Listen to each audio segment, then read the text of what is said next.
pulutin mo ang barya mo at umalis ka sa paningin ko, Linta. Ang boses ni Mark ay kasing talim ng basag na salamin habang isinasaaboy ang limpak-limpak na pera sa mukha ni Maria. Sa ospital, nag-aagaw buhay ang kanyang ina. Pinatay niya ang sariling dangal at lumuhod para damputin ang bawat papel. Mula sa putik ng kahihiyan, isinilang ang isang pusong kasing lamig ng yelo. Hanggang kailan siya magiging alipin ng utang na loob at maling pag-ibig. Wala kang kwentang pamangkin. Ako na nga ang nag-alaga sa inyo. Simula nang magkasakit iyang nanay mo. Tapos pagdadamutan mo pa ang pinsan mong si Ramon sa kaunting puhunan. Nakaluhod si Maria sa malamig at bitak-bitak na sahig ng kanilang inuupahang kwarto sa Tondo. Mahigpit ang pagkakayakap ng kanyang nanginginig na mga kamay sa isang kinakalawang na lata ng biskwit. Ang latang naging saksi sa 5 taon niyang pag-iipon ng bawat barya, bawat pisong kinita mula sa pagdedeliver ng bulaklak sa ilalim ng tirik na araw. Ngayon, wala na itong laman. Kinuha na lahat ni Tita Flor. Isang malalim at mabigat na bikig ang bumara sa lalamunan ni Maria.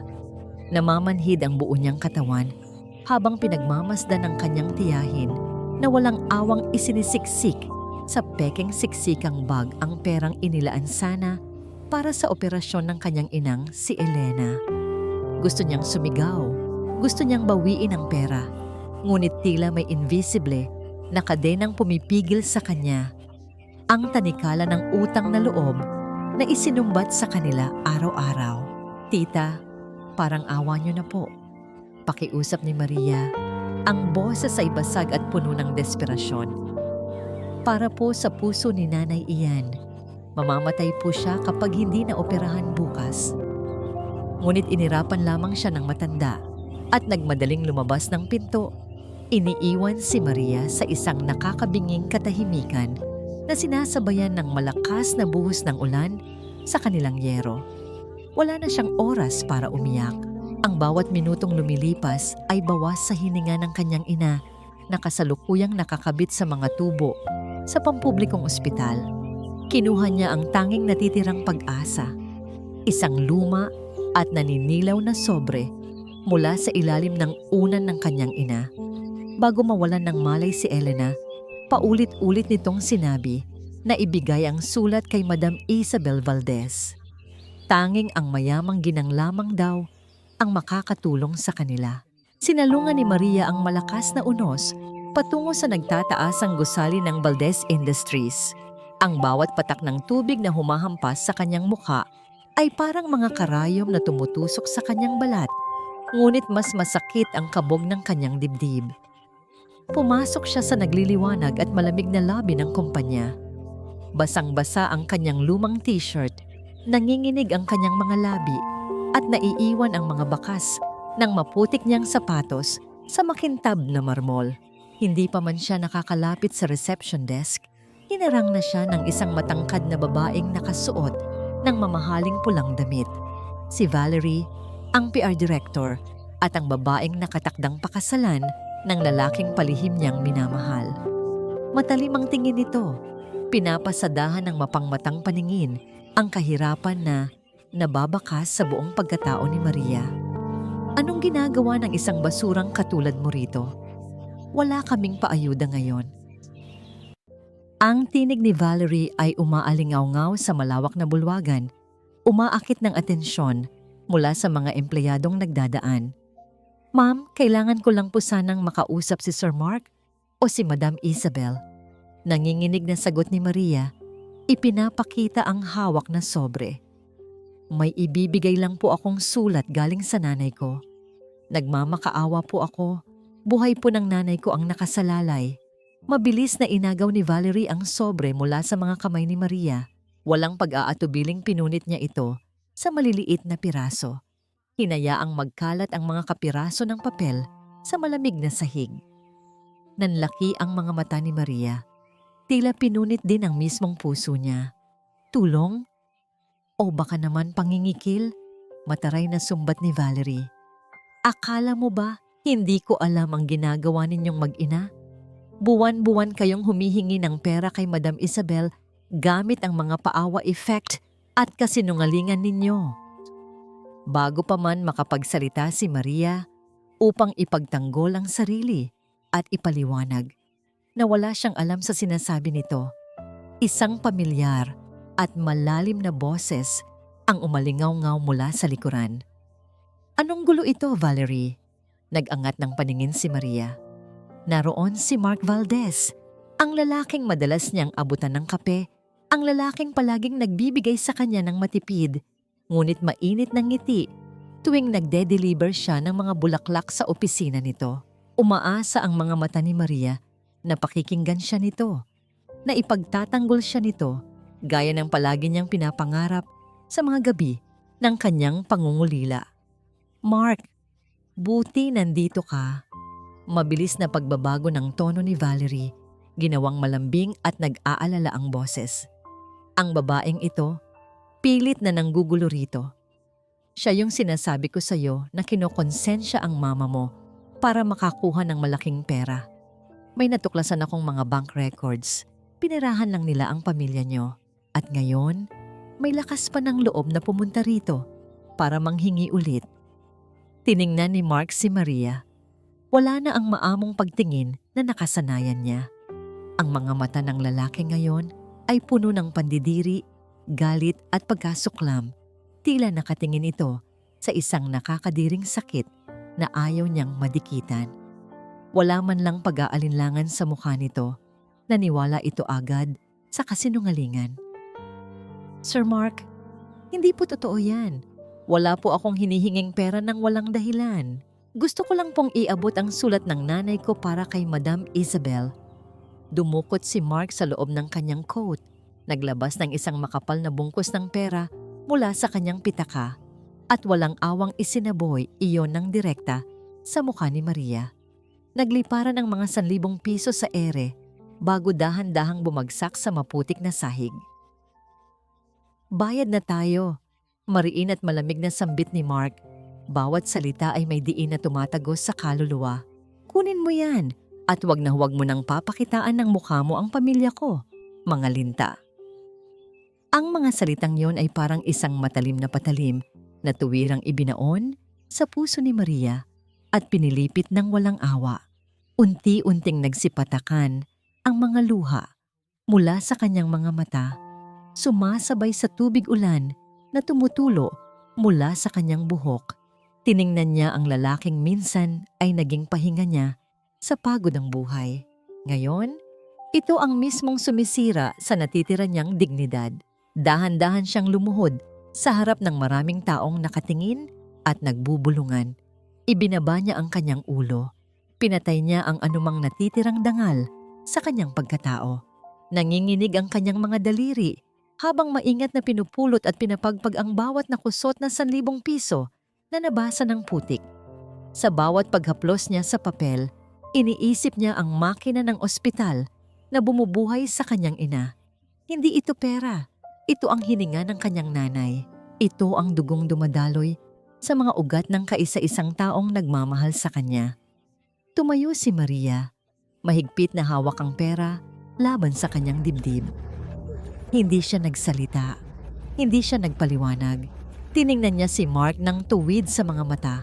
Isang tingin na walang galit, kundi isang purong kawalan ng emosyon. Isang tingin na pamamalamam sa isang pag-ibig na namatay bago pa man magsimula. Tumalikod siya at naglakad palabas ng gusali, bumalik sa malakas na buhos ng ulan nang hindi lumilingon. Wala na siyang naramdamang lamig. Wala na rin siyang naramdamang pag-ibig. Kasabay ng mabibigat niyang hakbang papalayo ay ang pag-ilaw at panginginig ng kanyang lumang cellphone sa loob ng kanyang bulsa. Ang pangalan ng ospital ang lumabas sa basag na screen. Nang sagutin niya ito at idikit sa kanyang tainga, hindi boses ng doktor ang sumalubong sa kanya, kundi isang tuloy-tuloy at nakakabinging tunog ng makina. Isang mahabang tunog na nagbabadya ng paghinto ng pagtibok ng isang puso. Panto, ang malamig na pasilyo ng ospital ay sumalubong sa mga nanginginig. at basang-basang hakbang ni Maria. Bawat paglapat ng kanyang sapatos sa sahig ay nag-iiwan ng bakas ng putik mula sa labas. Ngunit wala na siyang pakialam sa mga matang nakatingin sa kanya. Mahigpit na nakayapos sa kanyang dibdib ang mga nilamukot na 1,000 piso. Ang perang kapalit ng kanyang dignidad, ang perang ipinukol sa kanya ng lalaking inakala niyang may mabuting puso. Nang makarating siya sa tapat ng intensive care unit, isang mabigat na katahimikan ang bumalot sa paligid. Ang makina sa gilid ng higaan ng kanyang ina ay hindi na naglalabas ng mabilis na tunog ng pag-asa. Ito ay nagpapakita na lamang ng isang mabagal at halos pantay na guhit. Lumapit ang doktor na may bitbit na labis na awa sa mga mata. Ipinaliwanag nito na bagamat na i-revive si Elena at nagawa ang paunang operasyon gamit ang idinugtong na bayad ni Maria, ang katawan ng matanda ay bumigay na sa labis na pagod. Nahulog ang kanyang ina sa isang malalim na koma at walang makapagsasabi kung kailan ito muling ididilat ang kanyang mga mata. Bumagsak si Maria sa upuan sa tabi ng kama. Kinuha niya ang payat at malamig na kamay ng kanyang ina at inilapat iyon sa kanyang basang pisngi. Wala nang luhang lumabas sa kanyang mga mata. Tila natuyo na ang balon ng kanyang damdamin sa dami ng sakit na pinagdaanan niya sa iisang araw. Bumukas ang pinto ng kwarto. Walang pasintabi. Iniluwa nito si Tita Flor. Ang tiyahin niya ay nakapamewang. Tila ba naiinis pa sa pag-aaksaya ng panahon sa pagpunta roon. Wala man lang bakas ng pag-aalala sa mukha ng matanda. Nang sulyapan nito ang nakaratay na kapatid na napapalibutan ng mga tubo at makina. "Oh, buhay pa pala iyang nanay mo." Bungad ni Tita Flor, ang boses ay matinis at walang kaamor-amor. "Huwag mo na akong dramahan dyan, Maria. Nasaan na yung lumang cellphone mo? Ibigay mo na sa akin at isasanla ko. Kailangan ni Ramon ng pamasahe papuntang probinsya dahil may hinahabol siyang negosyo." Napaangat ng tingin si Maria. Hindi siya makapaniwala sa nakikita at naririnig. Ang sarili niyang kadugo, ang kapatid ng kanyang ina, ay mas iniisip pa ang kapritsyo ng walang kwentang anak nito kaysa sa buhay na nakataya sa harap nila. "Tita, nakikita niyo naman po ang kalagayan ni nanay, di ba?" Mahinang sagot ni Maria, ang boses ay paos dahil sa labis na pag-iyak kanina. "Ninakaw niyo na po ang buong ipon ko. Yung ipon na sana ay nagligtas sa kanya agad nang hindi na umabot sa ganito. Tapos ngayon, cellphone ko pa rin ang gusto ninyong kunin?" Nanlaki ang mga mata ni Tita Flor. Sa halip na makonsensya, ginamit nito ang pinakamatapang na lason na paulit-ulit nitong ipinapainom sa mag-ina sa loob ng maraming taon. "Abat sumasagot ka na, ha? Anong ninakaw? Kinuha ko lang ang para sa akin. Utang niyo sa akin ang buhay niyo, Maria. Kung hindi dahil sa akin na nagpatuloy sa inyo sa bahay ko nung mga panahong palayas-layas kayo sa kalsada, malamang matagal na kayong kinain ng aso dyan sa labas. Wala kang utang na loob. Lahat ng kinikita mo, dapat sa akin napupunta bilang bayad sa pag-aalaga ko sa inyo." Bawat salita ng matanda ay parang mga matatalim na pako na ibinabaon sa isipan ni Maria. Utang na loob. Iyan ang kadenang gumapos sa kanyang kalayaan. Iyan ang dahilan kung bakit nagtiis siyang huwag kumain, huwag bumili ng bagong damit, at ibigay ang lahat ng sahod niya sa tiyahin, lahat para sa ngalan ng pamilya at utang na loob. Ngunit sa sandaling ito, habang nakatingin siya sa walang malay niyang ina, biglang naputol ang kadenang iyon. Walang pagtatalo, walang galit na sumabog. Tiningnan lamang ni Maria si Tita Flor nang may matinding kasuklaman. Dahan-dahan niyang inabot ang kanyang pulso at kinalag ang lumang gintong pulseras, ang kaisa-isang alahas na pamana ng kanyang lola kay Elena, ang tanging alaala na may halaga sa kanilang buhay. Inilapag niya ito sa maliit na lamesa sa harap ni Tita Flor. "Iyan po." Tahimik ngunit mariing sabi ni Maria. "Isanla niyo, ibenta niyo, ibigay niyo kay Ramon. Gawin niyo kung anong gusto niyo dyan. Pero simula sa araw na ito, bayad na ako sa inyo. Wala na kayong makukuha sa akin. Umalis na po kayo. At huwag niyo na kaming guguluhin ng nanay ko." Mabilis na dinampot ng matanda ang gintong pulseras, kinilatis kung tunay, at may mapanuyang ngiti sa mga labi. Hindi na ito nag-abala pang magpaalam at dali-daling lumabas ng kwarto. Naiwan muli si Maria sa katahimikan ng gabi. Kumuha si Maria ng maliit na palanggana na may maligamgam na tubig at isang malinis na bimpo. Puno ng pag-iingat, dahan-dahan niyang pinunasan ang mukha ng kanyang ina. Hinaplos niya ang mga nakapikit na mata nito, ang mga pisnging namumutla, at ang mga kamay na puro kalyo dahil sa paghihirap. Sa bawat dampi ng maligamgam na bimpo, inilalapit ni Maria ang kanyang mukha sa tainga ng ina. Umawit siya ng isang mahina at malambing na oyayi, ang kantang pampatulog na madalas awitin sa kanya ni Elena noong bata pa siya tuwing umuulan ng malakas. Ang kanyang boses ay pumuno sa malamig na silid, nagdadala ng pansamantalang kapayapaan sa gitna ng unos. Habang umaawit, nabuo ang isang desisyon sa isipan ni Maria. Hindi na sila ligtas sa Tondo. Hindi na rin siya kailanman babalik sa Valdez Industries para magmukhang pulubi sa mga taong yumurak sa kanyang pagkatao. Gagamitin niya ang natitirang pera mula sa halagang itinapon ni Mark sa kanyang mukha para ilayo ang kanyang ina. Ito ang magiging huling pagkakataon na tatanggap siya ng kahit ano mula sa lalaking iyon.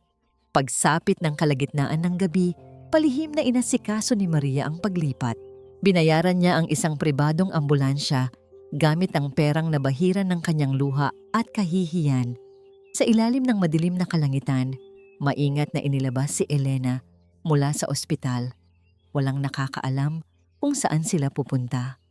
Wala siyang iniwang bakas.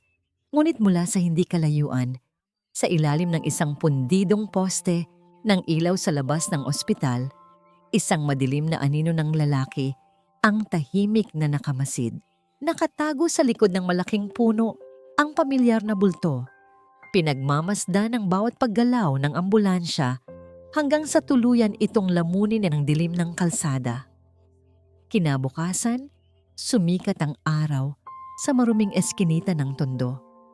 Isang makintab at mamahaling itim na sasakyan ang huminto sa tapat ng inuupahang kwarto ni Maria. Isang sasakyang hindi nababagay sa masikip at mabahong kalyang iyon. Bumaba mula sa sasakyan si Mark Valdez. Ang kanyang mukha ay nababalot ng magkahalong galit at pagkalito. Bakit siya narito matapos niyang ipagtabuyan at hiyain ang babaeng ito kahapon? Lumapit siya sa pintong kahoy. Nakabukas na ito at nang sumilip siya sa loob, sinalubong siya ng isang bakanteng espasyo. Walang gamit, walang tao, walang Maria. Dahan-dahang humampas ang hangin, isinasara ang lumang pinto na nag-iwan ng isang malakas at nakakabinging paglagutok. Nakatitig si Mark sa mga bagong bulaklak na nakapatong sa kanyang malapad at makintab na mesa. Walang buhay, ang pagkakasalansan ng mga puting rosas, masyadong perpekto, masyadong formal, walang kaluluwa. Ibang-iba ito sa mga ligaw na bulaklak na madalas i-deliver noon ng babaeng pinalayas niya kahapon. Sa bawat pagtitig niya sa mga talulot, isang nakakapasong kirot ang bumabalot sa kanyang dibdib. Isang katanungang hindi niya matakasan matapos niyang makita ang inuupahang kwarto nito sa Tondo na tuluyan ng inabandona. Tila dinala ng malamig na hangin mula sa aircon ang kanyang isipan, pabalik sa isang umagang nagbago ng takbo ng kanyang tahimik na mundo. 1 taon na ang nakalilipas. Ang araw na biglaang huminto at namatay ang ilaw ng elevator sa loob ng Valdez Building. Naiwan siyang nakulong kasama ang isang babaeng may bitbit na malaking basket ng mga sunflower. Nagsimulang manikip ang dibdib ni Mark. Ang phobia niya sa masisikip at madidilim na lugar ay umahon mula sa kanyang nakaraan. Nagsimula siyang kapusin ng hininga, nanginginig ang buong katawan at pakiramdam niya ay unti-unti siyang pinapatay ng kawalan ng hangin. Napasandal siya sa malamig na pader ng elevator at tuluyang napaupo. Hinihintay na lamang na mawalan siya ng malay. Ngunit may isang mainit at magaspang na kamay ang dumapos sa kanyang nanginginig na balikat. Ang mga kamay ni Maria, wala itong bakas ng takot. Sa halip na magpanik, marahan nitong hinawakan ang magkabilang pisngi niya sa dilim at inilapat ang mga daliri nito sa kanyang nagkukumahog na pulso. "Sir, tumingin po kayo sa akin. Huminga po kayo ng malalim. Susundan niyo po ang paghinga ko." Malambing at mahinahong utos nito. Nang hindi pa rin kumalma si Mark, nagsimulang humimig si Maria ng isang oyayi, isang awiting pambata na may dalang kakaibang kapayapaan. Sa himig ng kanyang boses at init ng kanyang palad, unti-unting bumagal ang pagkabog ng dibdib ng binata.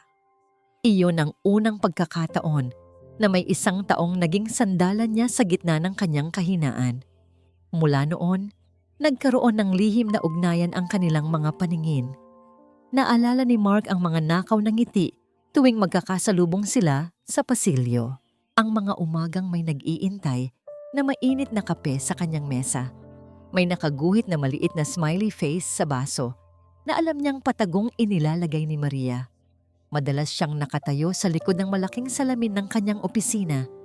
Tahimik na pinagmamasdan ng dalaga habang masinop nitong inaayos ang mga bulaklak. Hinahangaan ang simpleng ganda nito na walang anumang halong pagpapanggap. Binuksan ni Mark ang kanyang mamahaling pitaka.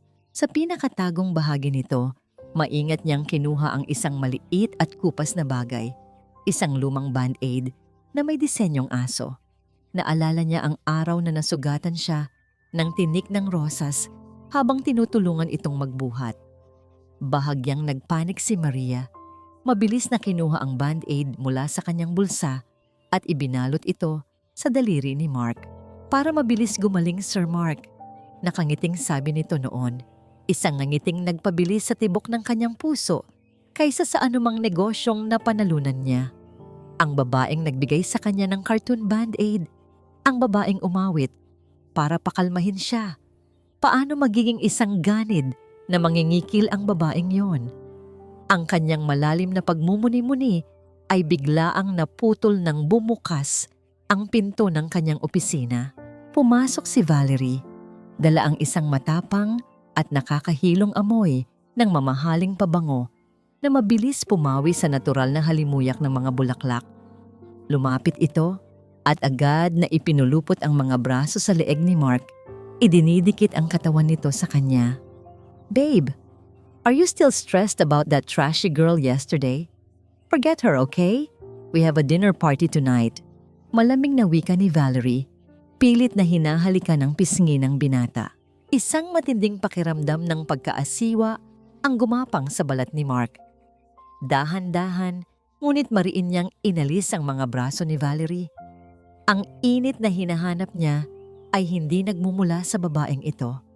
Naalala niya ang mga mata ni Maria kahapon, mga matang walang bakas ng pag-iimbot, kundi purong pagkawasak at kawalan ng pag-asa. Wala siyang nakitang panlilinlang doon. Tanging isang malalim na sugat na siya mismo ang humiwa. "I have work to do, Valerie. Gusto kong mapag-isa." Malamig na tugon ni Mark. Ibinabaling ang paningin sa mga papeles na hindi niya naman talaga binabasa. Nang makalabas si Valerie na may inis sa mukha, mabilis na inabot ni Mark ang telepono at tinawagan ang kanyang pinakapinagkakatiwalaang private investigator, si Anton. May malaking butas sa kwento ng kanyang nobya. May isang bagay na sadyang itinatago sa kanya at hindi siya mapapakali hanggat hindi niya nalalaman ang buong katotohanan. "Anton, I want you to dig deeper. Kalkalin mo ang lahat ng background ni Maria at ng nanay niya. At yung bank records ni Mama, hanapin mo ang orihinal. May nakialam sa system at binura ang lahat ng transaction history." Mabilis at pilit na kinokontrol na utos ni Mark sa kabilang linya. Ilang oras ang lumipas, binalot na ng dilim ang kalangitan ng Maynila, ngunit nanatiling nakabukas ang ilaw sa opisina ng CEO. Pumasok si Anton na may dalang isang makapal na brown envelope. Ang mukha ng tauhan ay seryoso at may dalang mabigat na balita. Ipinatong niya ang isang lumang ledger at ilang kopya ng mga dokumento sa ibabaw ng mesa. "Sir, may mali po sa kwento ni Ma'am Valerie," panimula ni Anton. Ang boses ay maingat at may pag-aalinlangan. "Nakuha ko po ang orihinal na bank ledger mula sa dating katiwala ng pamilya ninyo na matagal nang nagretiro. Nakita ko rin po ang huling liham na ipinadala ni Madam Isabel kay Elena, ang nanay ni Maria. Hindi po pera ang hinihingi ng mag-ina." Napahigpit ang hawak ni Mark sa gilid ng kanyang mesa. Tila tumigil ang pag-ikot ng mundo sa loob ng kanyang opisina. "Ano ang ibig mong sabihin, Anton?" Huminga ng malalim ang tauhan at itinuro ang isang linya sa lumang liham. "Ang pera po ay kusang ipinapadala ng inyong ina buwan-buwan bilang pambayad utang sa isang malaking pabor noon. At base po sa liham, hindi po pera ang hinihingi ng nanay ni Maria kay Madam Isabel, kundi tawad. Tawad." Ang salitang tawad ay patuloy na umaalingaw-ngaw sa isipan ni Mark, na tila isang malupit na sumpa na sumisira sa bawat pader ng kanyang pagmamalaki. Mabilis niyang nilisan ang opisina at tinahak ang kalsada patungo sa pribadong ospital kung saan nakaratay ang kanyang ina. Ang mga ilaw ng mga sasakyang nakakasalubong niya sa madilim na highway ay tila mga nag-aapoy na matang humusga sa kanyang napakalaking pagkakamali. Pagdating niya sa VIP suite ng ospital, isang hindi inaasahang himala ang sumalubong sa kanya. Nakadilat ang mga mata ni Madam Isabel. Mahina ang paghinga, ngunit may malinaw na kamalayan. Agad siyang lumapit, humawak sa nanginginig na kamay ng kanyang ina.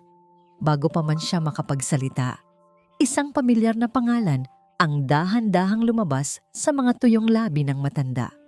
"Mark, anak, dumalaw ba? Si Elena, kumusta na? Ang mag-ina ko?" Isang malamig na kaba ang gumapang sa buong gulugod ni Mark. Inilabas niya ang mga dokumentong ibinigay ni Anton at ipinakita yon sa ina. Ang mga mata ni Madam Isabel ay napuno ng luha nang makita ang kopya ng lumang ledger. Unti-unting ikinuwento ng matanda ang isang madilim na kabanata ng nakaraan na 25 taon na nitong ibinabaon sa limot. "Hindi sila nangingikil, anak." Pumipiyok at basag ang boses ni Isabel. Ang mga luha ay nag-uunahang pumatak sa kanyang unan. 25 taon na ang nakararaan nang mamatay ang iyong ama. Naiwan sa akin ang kumpanya na baon sa utang at may malaking kaso ng paglulustay ng pondo na ginawa ng mga tiyuhin mo. Ako ang idinidiin nila. Kulungan ang bagsak ko noon at mawawalan ka ng ina. Mawawalan tayo ng lahat. Humigpit ang hawak ni Isabel sa kamay ng kanyang anak. Idinidiin ang bawat salita upang tumagos sa puso ni Mark. Si Elena, ang pinagkakatiwalaan kong sekretarya at matalik na kaibigan. Siya ang umako ng lahat ng kasalanan. Ibinenta niya ang kanyang dangal at kinabukasan para protektahan ang pangalan ng mga Valdez. Pinalaya siya sa kanyang pamilya, namuhay sa kahirapan habang tayo ay nagpapakasa sa yaman. Ang perang ipinapadala ko buwan-buwan, iyon ay hindi abuloy o tulong. Iyon ay kabayaran sa dugong inutang natin sa kanya. At ang sulat, matagal na siyang humihingi ng tawad dahil pakiramdam niya ay pabigat siya sa akin. Kahit na siya ang nagligtas sa buhay ko. Tila gumuho ang buong mundo ni Mark. Ang bawat salita ng kanyang ina ay isang mabigat na maso na dumudurog sa kanyang pagkatao. Naalala niya ang nagyayelong ulan kahapon. Naalala niya kung paano niya walang awang isinaboy ang makapal na pera sa mukha ni Maria. Naalala niya ang mga matang puno ng pagmamakaawa ng dalaga na napalitan ng isang patay at blangkong paningin. Ipinagtabuyan niya ang anak ng taong nagligtas sa kanilang pamilya. Hinamak niya ang kaisa-isang babaeng malinis ang intensyon sa kanya. Anong ginawa ko? Diyos ko, anong ginawa ko? Pabulong na nausal ni Mark. Napaluhod siya sa gilid ng higaan ng kanyang ina. Isinubsob ang muka sa kumot habang ang kanyang mga balikat ay marahas na umaangat baba sa tindi ng paghikbi. Wala siyang maitagong dahilan para sa sarili. Nabulag siya ng kasinungalingan. Ngunit kaninong kasinungalingan? Isang nagbabagang galit ang biglang sumiklab sa kanyang dibdib. Isang galit na handang sumunog sa sinumang naglaro sa kanyang isipan. Umalis si Mark sa ospital na may iisang layunin, ang durugin ang taong nag-imbento ng lahat ng kasinungalingang ito.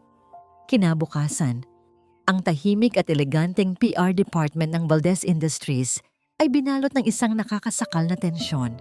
Mabilis na naglakad si Mark papasok sa opisina ni Valerie. Ang bawat hakbang niya sa makapal na karpet ay may dalang bigat ng paniningil.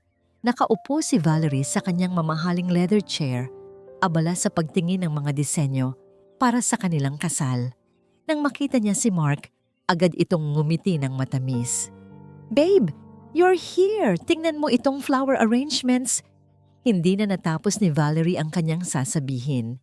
Marahas na inihagis ni Mark ang isang makapal na folder sa ibabaw ng glass table, sapat upang magliparan ang mga magazine at papeles. Ang mukha ng binata ay walang kahit anong emosyon, kasing lamig ng kamatayan, ngunit ang kanyang mga mata ay nag-aapoy. "Ano to, Mark? Bakit ka naninira ng gamit?" Gulat na tanong ni Valerie, bahagyang napaatras. "Ikaw ang magpaliwanag sa akin kung ano iyan, Valerie." Mariin at mabagal na utos ni Mark. "Ipaliwanag mo sa akin kung paano mo napeke ang mga bank records ng mama ko. Ipaliwanag mo kung paano mo nagawang palabasin na nangingikil si Maria. Gayong alam mo, bago mo pa punitin ang sulat niya kahapon na ang perang yon ay kabayaran ng pamilya namin sa kanila." Namutla si Valerie. Sinubukan niyang panatilihin ang kanyang kalmado at mapang-akit na mukha. Lumapit upang hawakan ang braso ni Mark. "Mark, listen to me. Masyado ka lang pagod." Walang pag-aatubiling iniwaksi ni Mark ang kamay nito. Tila nandidiri na madikitan ng balat ng dalaga. Nang mapagtanto ni Valerie na wala na siyang lusot, na wala ang kanyang maamong maskara, pinalitan ito ng isang matalim at mapagmataas na ekspresyon. Umismid siya, inayos ang kanyang buhok at tiningnan si Mark nang may pagmamalaki. "Fine. Oo, iniba ko ang records. Bakit? Dahil pinoprotektahan kita." Ang boses ni Valerie ay tuminis, umaalingaw-ngaw sa apat na sulok ng opisina. "You are Mark Valdez, isang bilyonaryo. At ano siya? Isang hamak na taga-deliver ng bulaklak na amoy araw at nakatira sa imburnal. Basura lang sila, Mark. Niligtas lang kita mula sa mga lintang iyon na unti-unting umuubos sa yaman ng mama mo. Wala kang karapatang tawagin siyang basura." Gigil na sagot ni Mark. Pilit na pinipigilan ang sariling kamay na makapanakit. Ang pamilya nila ang dahilan kung bakit may nakakain ka ngayon mula sa kumpanyang ito. At ikaw ang tunay na linta na sumisira sa lahat ng hawakan mo. Humakbang paatras si Mark. Tinitigan ng babaeng inakala niyang kilala niya mula pagkabata. "Tapos na tayo, Valerie. Walang kasal na magaganap. Iligpit mo ang lahat ng gamit mo bago lumubog ang araw. At tandaan mo ito, sisiguraduhin kong walang kumpanya sa buong Pilipinas ang tatanggap sa isang sinungaling at pekeng PR director na katulad mo. Wawasakin ko ang karera mo." Hindi makapaniwala si Valerie sa narinig. Nagsimula itong magwala. Inihagis ang mga babasaging palamuti sa sahig at nagbitiw ng mga masasakit na salita. Ngunit hindi na lumilingon si Mark. Tuloy-tuloy siyang lumabas. Iniiwan ang babae sa gitna ng sarili nitong pagkasira. Pagbalik ni Mark sa kanyang sariling opisina, ipinag-utos niya na huwag siyang aabalahin ng sinuman. Ikinulong niya ang sarili sa loob. Dahan-dahan siyang naupo sa malamig na sahig, malayo sa kanyang marangyang upuan bilang CEO. Mula sa bulsa ng kanyang coat, inilabas niya ang isang maliit na plastic bag. Laman nito ang mga pinunit na kapiraso ng sulat ni Maria na ipinahanap niya kay Anton sa mga basurahan ng lobby kagabi. gamit ang panginginig ng kanyang mga daliri at ang malinaw na tape sa kanyang tabi. Sinimulan niyang buuin ang liham, piraso bawat piraso. Bawat pagdikit niya ay tila pagtatangkang buuin ang pusong winasak niya. Umabot ng ilang oras bago nabuo ang mensahe. Ang mga titik ay isinulat sa nanginginig at madali ang kamay ni Maria. Binasa niya ang mga salita at bawat linya ay pumipila sa kanyang kaluluwa. Madam Isabel, patawarin po ninyo ako sa aking panghihimasok. Ako po si Maria, anak ni Elena. Hindi ko po sana gagawin ito, ngunit nag-aagaw buhay po ang aking ina. Ninakaw po ang aming naipon at kailangan po namin ng pera para sa kanyang operasyon. Nakikiusap po ako. Maawa po kayo. Ibinabalik ko po ang anumang utang na loob, kapalit lamang ng buhay ng aking nanay. Tawad po sa abala. Wala itong pagbabanta. Wala itong pagmamayabang. Isang purong pagmamakaawa ng isang anak na handang lunukin ang kanyang dangal para sa ina. At sa halip na tulungan, isinaboy niya ang pera sa mukha nito. Napahagulgol si Mark. Ang matipunong lalaki na kinatatakutan sa mundo ng negosyo ay nakayuko sa sahig. Umiiyak na parang bata. Mahigpit na yakap-yakap ang pinagtagpi-tagping papel na nabahiran ng kanyang maiinit na luha. Huli na ang lahat para sa kanyang pagsisisi. Habang nagluluksa ang binata sa kanyang opisina, sa isang madilim na eskinita sa labas ng Maynila, may isang taong nagbabalak ng masama. Si Tita Flor ay nakikipag-usap sa isang lalaking may kaduda-dudang anyo. Hawak ng matanda ang lumang cellphone ni Maria na hindi niya ibinenta. Nakangisi ito habang ipinapakita ang isang text message mula kay Anton na naghahanap ng impormasyon tungkol kay Maria, nag-aalok ng malaking pabuya. Ang matanda ay nakahanap ng bagong balon ng pera. Sa kalagitnaan ng paghikbi ni Mark sa malamig na sahig, ang kanyang telepono ay umilaw at nagdulot ng mahabang panginginig sa ibabaw ng glass table. Isang tawag mula sa ospital. Pinilit niyang tumayo at sinagot ito. Ang tinig ng doktor sa kabilang linya ay may dalang pinal na hatol. Bumagsak ang vital signs ni Madam Isabel. Walang pag-iisip na tumakbo si Mark palabas ng gusali at nagmaneho ng mabilis pabalik sa ospital. Nang makarating siya sa kwarto, ang mga makina ay unti-unti nang humihina ang pagtibok. Lumapit siya, hinawakan ng kamay ng kanyang ina na ngayon ay kasing lamig na ng yelo. Idinilat ni Isabel ang kanyang mga mata sa huling pagkakataon. Tiningnan niya ang kanyang anak ng may halong pagmamahal at matinding pakiusap. Hanapin mo siya, Mark. Bulong ni Isabel. Ang hininga ay halos hindi na madama. Hanapin mo si Maria. Ibigay mo sa kanya ang buhay na inagaw natin. Pangako mo, anak. Humigpit ang hawak ni Mark. Ang mga luha ay walang patid na pumapatak sa mukha ng kanyang ina. Pangako, ma. Hahanapin ko siya. Ibabalik ko ang lahat. Pangako. Kasabay ng pagbitiw ni Mark ng kanyang sumpa ay ang tuluyang pagpikit ng mga mata ni Isabel. Kasunod ang tuloy-tuloy at mahabang tunog ng makina na naghudyat ng katapusan. Ang pangakong binitawan sa gilid ng kamatayan, ang magiging tanging layunin na magpapanatili kay Mark na huminga para sa mga susunod na araw. 6 na buwan na ang lumipas simula nang ihatid ni Mark sa huling hantungan ang kanyang ina. 6 na buwan na rin siyang nabubuhay bilang isang anino ng dating tanyag at kinatatakutang CEO ng Valdez Industries. Ang kanyang mga mata ay palaging pugto at may malalalim na itim na bilog. Ang kanyang buhok ay hindi na kasing ayos ng dati. At ang kanyang marangyang suit ay tila nakasabit na lamang sa kanyang pumayat na katawan. Bawat araw at gabi, walang ibang ginawa si Mark kundi ang magmaneho patungo sa iba't ibang liblib na probinsya. Umaasang makikita niya ang iisang mukha na nagbibigay ng dahilan upang patuloy siyang huminga.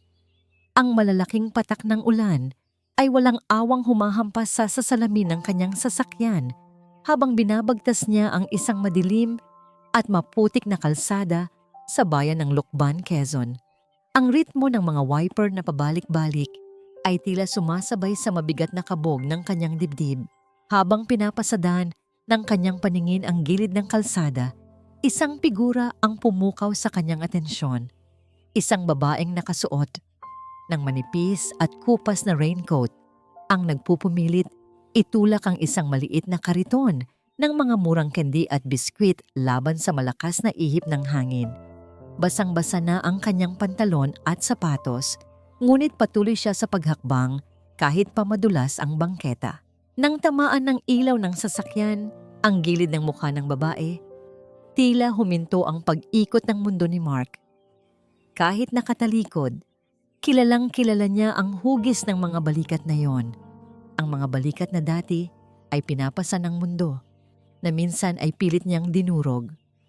Marahas na inapakan ni Mark ang preno. Ang mga gulong ng kanyang sasakyan ay kumayod ng malakas sa basang semento. Lumilikha ng isang nakakikilabot na iyak bago tuluyang huminto. Wala siyang pakialam kung nasa gitna siya ng kalsada. Mabilis niyang binuksan ang pinto. Kinuha ang isang itim na payong at tumakbo palabas sa gitna ng malakas na unos. Nang makalapit siya sa likuran ng babae, hindi niya mapigilan ang sarili. Nabitiwan niya ang hawak na payong, hinayaang liparin ito ng hangin at gumulong sa putikan. Walang pag-aatubiling ipinulupot ni Mark ang kanyang malalaking braso sa likuran ng dalaga. Ibinabaon ang kanyang basang mukha sa balikat nito. Ang kanyang mga maiinit na luha ay mabilis na humalo sa malamig na ulan. Maria, Diyos ko Maria, sa wakas, nahanap din kita. Humihikbing bulong ni Mark. Ang boses ay basag na basag at puno ng matinding pangungulila. Higpit na higpit ang kanyang yakap, tila isang taong nalulunod na nakakita ng isasalba sa kanyang buhay. Nanigas ang buong katawan ng dalaga. Unti-unti nitong inalis ang mga braso ng lalaki nang may matinding puwersa at lumayo ng ilang hakbang. Lumingon si Maria.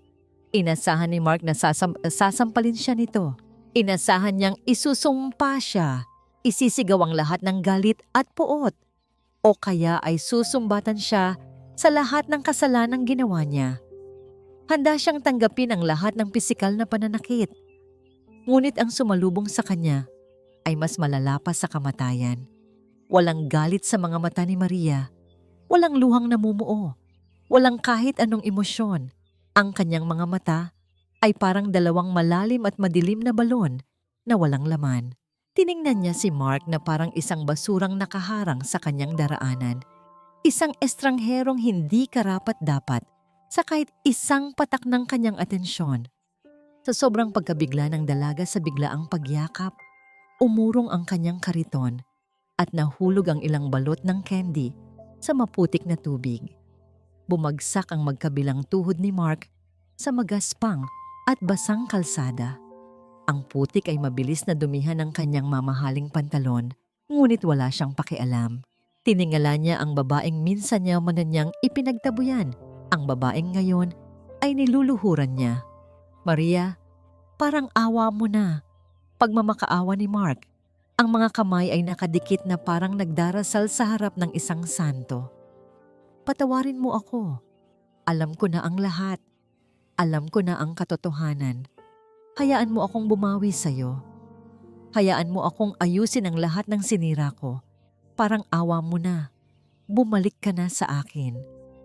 Hindi umimik si Maria. Yumuko lamang ito at dahan-dahang pinulot ang mga nahulog na candy. Nang makita ito ni Mark, agad siyang gumapang sa putikan. Hindi niya kinuha ang kanyang nahulog na payong upang silungan ang sarili. Sa halip, ginamit niya ang kanyang sariling katawan at mga palad upang silungan ang maliit na kariton at ang mga nilalako ni Maria. Alam niyang ito ang bumubuhay sa dalaga ngayon. Handa siyang maging panangga nito laban sa ulan. Huminto si Maria sa pagpulot. Tiningnan niya ang nanginginig na mga kamay ng bilyonaryong EO na pinoprotektahan ng kanyang murang paninda. Dahan-dahan siyang tumayo. Inayos ang kanyang kapote at nagsalita. Ang kanyang boses ay hindi sumisigaw. Ngunit ang lamig nito ay kayang pumatay ng kaluluwa. "Umalis na po kayo, Sir Mark." Mahina, ngunit matigas na sambit ni Maria. "Huwag niyo nang abalahin ang pagtitinda ko. Maria, hindi ako aalis dito hanggat hindi mo ako pinapatawad. Ibabalik ko ang lahat ng kinuha ko sa inyo. Ibibigay ko ang buhay ko para lang mapatawad mo ako." Patuloy na pag-iyak ni Mark. Umaabot ang kamay upang hawakan ang laylayan ng damit ni Maria, ngunit mabilis itong umiwas. "Wala na kayong aayusin at wala na kayong ibabalik." Malamig na tugon ng dalaga. Tinitigan ng tuwid ang mga mata ng binata. "Patay na ang Maria na kilala mo. Pinatay mo na siya noong araw na yon, kasama ng mga baryang isinaboy mo sa mukha ko. Kaya umalis na kayo. Wala na akong utang na loob sa pamilya nyo at wala na rin kayong utang sa akin." Bago pa man makasagot si Mark, isang lalaking may hawak na malaking payong ang nagmamadaling lumapit mula sa kabilang kanto. Ang lalaki ay may simpleng pananamit, marahil isang lokal sa bayang iyon. Mabilis nitong pinayungan si Maria at tinulungang itulak ang kariton. "Maria, ayos ka lang ba? Sino ang lalaking yan?" Nag-aalalang tanong ng estranghero. Pilit na inilalayo ang dalaga kay Mark. "Wala yan, Kuya Ben. Isang naligaw lang na tao. Tara na po, baka lumakas pa ang ulan." Walang lingon-likod na sagot ni Maria. Naiwan si Mark na nakaluhod sa gitna ng kalsada. Hinahayaang hampasin siya ng malakas na ulan at ng matinding sampal ng katotohanan.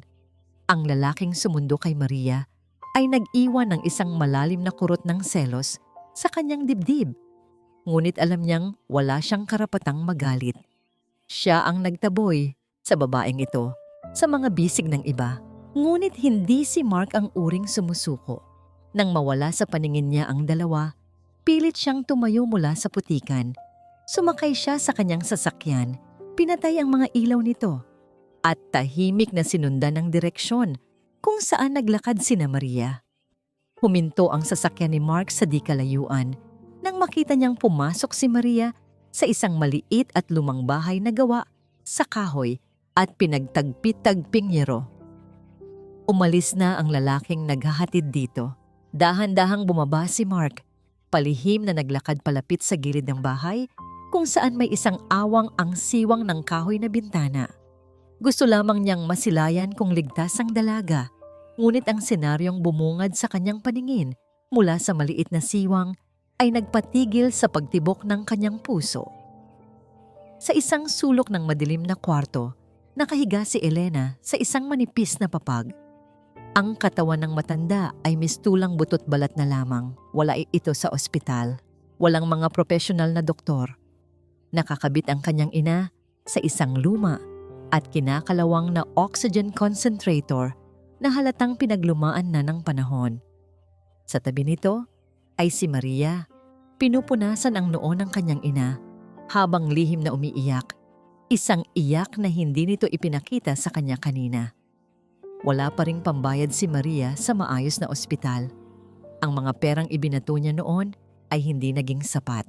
Isang mainit na likido ang muling pumatak mula sa mga mata ni Mark habang patuloy niyang pinagmamasdan ang kahabag-habag na kalagayan ng mag-ina sa pamamagitan ng siwang ng bintana. Ang katotohanan ito ay panibagong punyal na ibinaon sa kanyang dibdib. Ang mahina at hirap na ugong ng lumang oxygen concentrator sa loob ng maliit na silid ay tila isang kabaong na dahan-dahang isinasara sa pandinig ni Mark.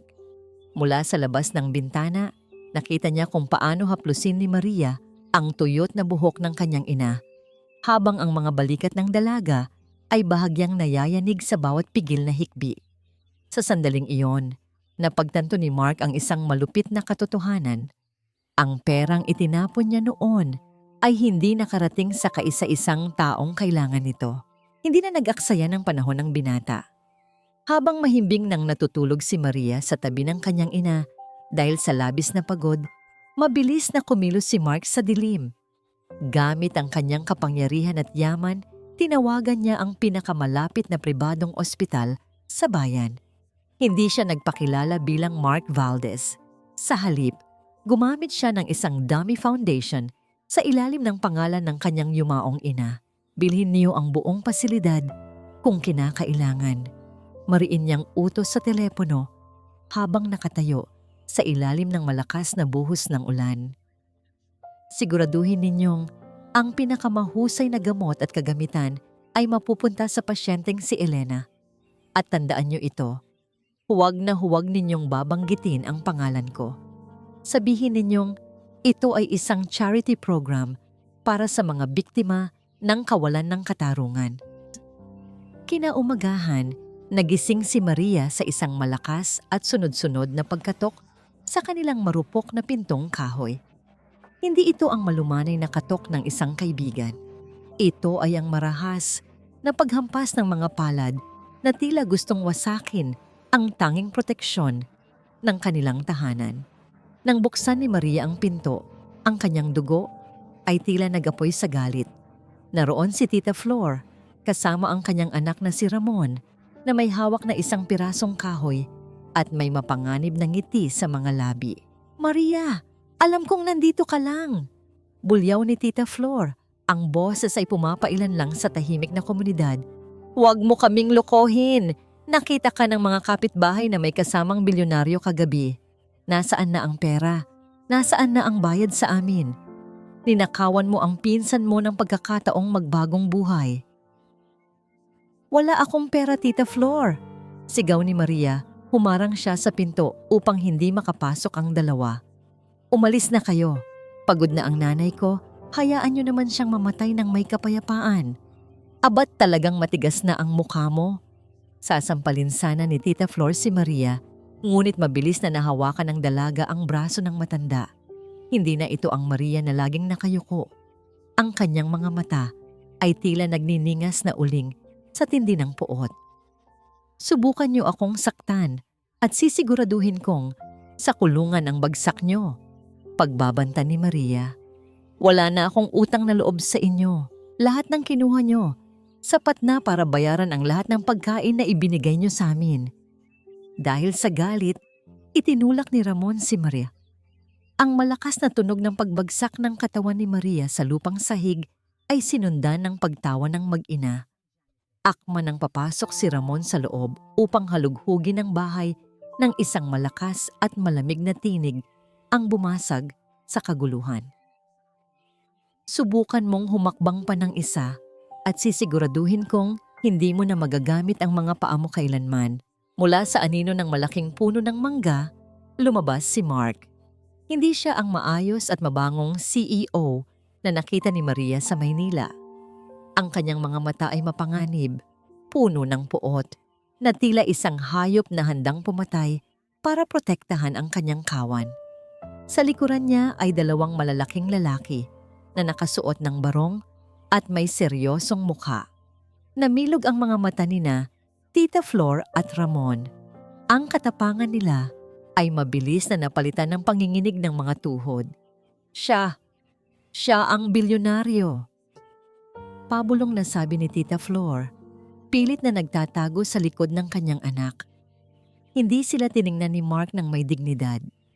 Sa halip, lumapit siya kay Maria at dahan-dahan itong tinulungang tumayo. Ngunit nang mapansin niyang pilit na kumakawala ang dalaga, agad siyang lumayo ng isang dipa upang bigyan ito ng espasyo. Pagkatapos ay ibinaling niya ang kanyang nanunuot na tingin sa mag-ina. "Ito ang babala ko sa inyo."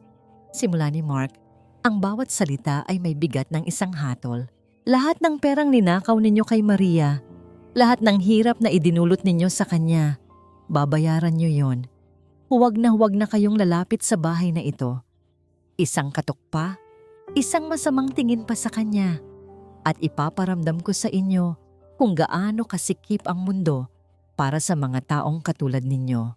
Maliwanag? Sa tindi ng takot, hindi na nakasagot ang dalawa. Nagmamadali silang tumakbo papalayo, halos madapa sa putikan sa kalsada. Nang tumahimik ang paligid, lumingon si Mark kay Maria. Gusto niya itong hawakan, Gusto niyang itanong kung may masakit ba dito. Ngunit ang malamig at matigas na pader sa mga mata ni Maria ang pumigil sa kanya.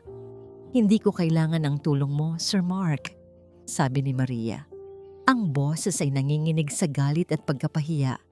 "Hindi mo ba naintindihan? Ayaw ko na ng kahit anong galing sa'yo. Ang pagliligtas mo sa akin ay isa na namang utang na loob na ayaw kong bitbitin."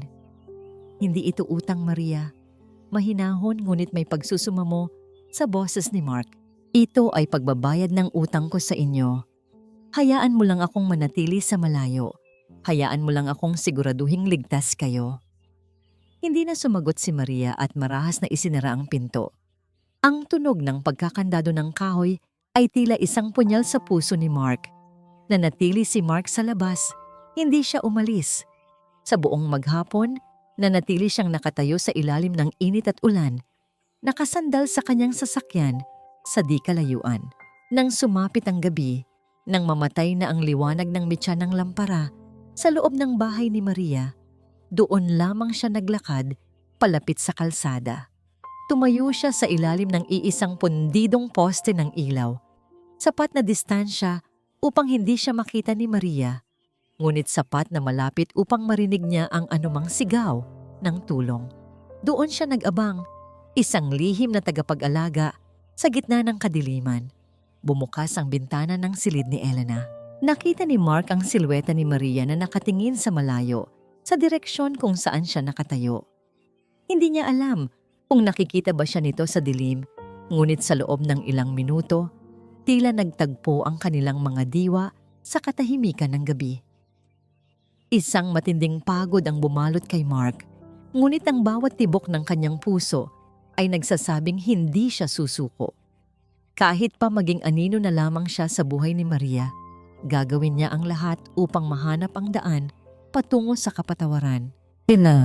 Ang amoy ng gamot at ang puting liwanag ng mga pasilyo ng ospital ay tila sumasakal kay Maria. Sa loob ng 2 araw, lahat ng kailangan ng kanyang ina, mula sa pinakamahal na gamot hanggang sa pribadong nurse, ay dumating ng kusa. Alam ni Maria na walang milagrong nagaganap nang walang bayad. Alam niyang sa likod ng lahat ng ito ay ang lalaking pilit niyang tinatakasan. Nang makita niya si Mark na nakatayo sa dulo ng pasilyo, tila muling nagliyab ang apoy sa kanyang dibdib. Hindi siya nag-atubili. Mabilis siyang lumapit, hinawakan ang braso ng lalaki, at pilit itong hinila patungo sa maliit at madilim na garden sa likod ng ospital. Ang tunog ng kanyang mga mabilis na hakbang sa semento ay puno ng galit. "Sir Mark, itigil niyo na ito!" Sigaw ni Maria nang makarating sila sa ilalim ng isang malaking puno ng nara. Ang boses niya ay nanginginig sa halo-halong emosyon. "Hindi kami tatanggap ng kahit anong galing sa'yo. Akala mo ba mabibili mo ang kapatawaran ko sa pamamagitan ng pagpuno sa kwarto ni nanay ng mga kagamitang hindi naman namin pag-aari?" Nanatiling tahimik si Mark. Hinayaan niyang ibuhos ni Maria ang lahat ng galit nito. Ang kanyang mga mata ay nananatiling nakatuon sa dalaga, puno ng pasensya at lungkot.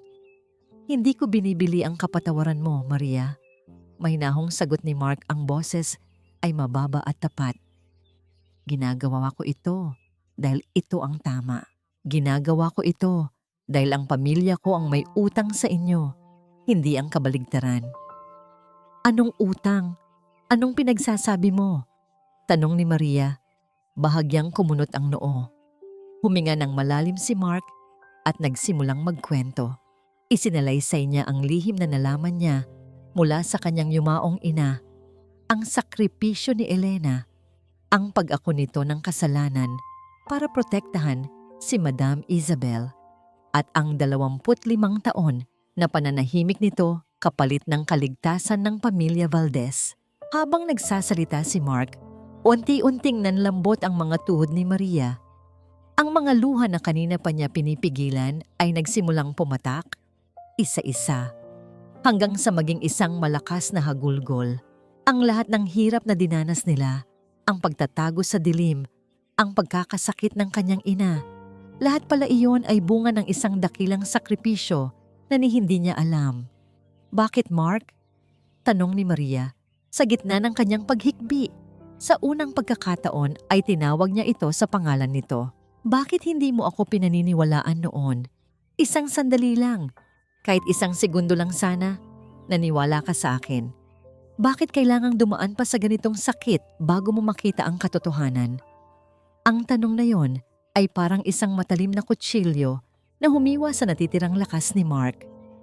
Wala akong idadahilan, Maria. Nabulag ako ng sarili kong yabang at ng mga kasinungalingan sa paligid ko. Handa akong tanggapin ang lahat ng parusa mo.